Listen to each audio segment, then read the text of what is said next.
So what would I do different? After having spent a month in Europe and then I took a secondary trip down to Florida this fall, honestly, the main thing that I would do different is that now that I've tried using these clothes, I would now be willing to spend a little more money on some of the items. It's hard to do that beforehand because some of the nicer items are so expensive, like merino wool. However, having traveled now and realizing I only get to bring a very limited number of things, I see the value in doing that. So in particular, I don't know if you've noticed, it's probably been covered up, but the belt that I've been wearing is not actually a belt. It is the belt that I wore on my trip. All it is a strap, is a travel strap. It was like $2.50 on Amazon or something, and I wore it and it's functional, but it was kind of nerdy. So I would spend the money if I were you and actually buy, I would buy a nicer belt.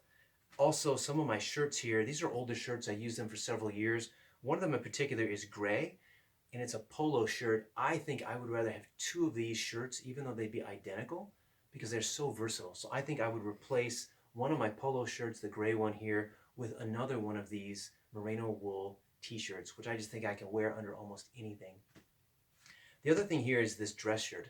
I wore this a handful of times to very specific things, but honestly, if you're willing to spend a little more money again, instead of having a 100% cotton shirt, which I do enjoy the cotton, but if you get again a merino wool dress-up shirt, a button-down collared shirt, I think it'd be more versatile and you could wear it even more places. Again, it's just more money, but I think it would be worth it. One of the other things is I brought a pair of microfiber kind of flannelly type pants. I think I'd spend again some more money there. They weren't nice enough that I felt comfortable wearing them around other people very often.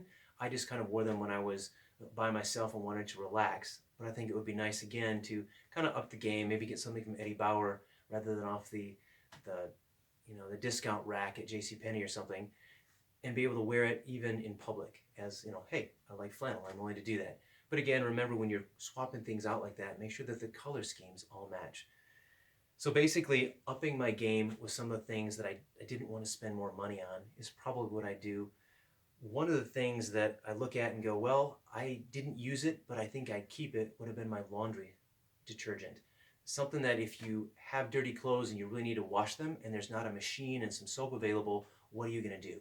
It's really nice to have some clothespins and some detergent and then even some paracord to just make a makeshift clothesline out of. I didn't happen to need that on this trip, but most of the other trips I've been on, I have done that and found it quite useful. So something I didn't use this trip, but I think I would actually keep in my bag would be my laundry soap. This has been Traveler Rob.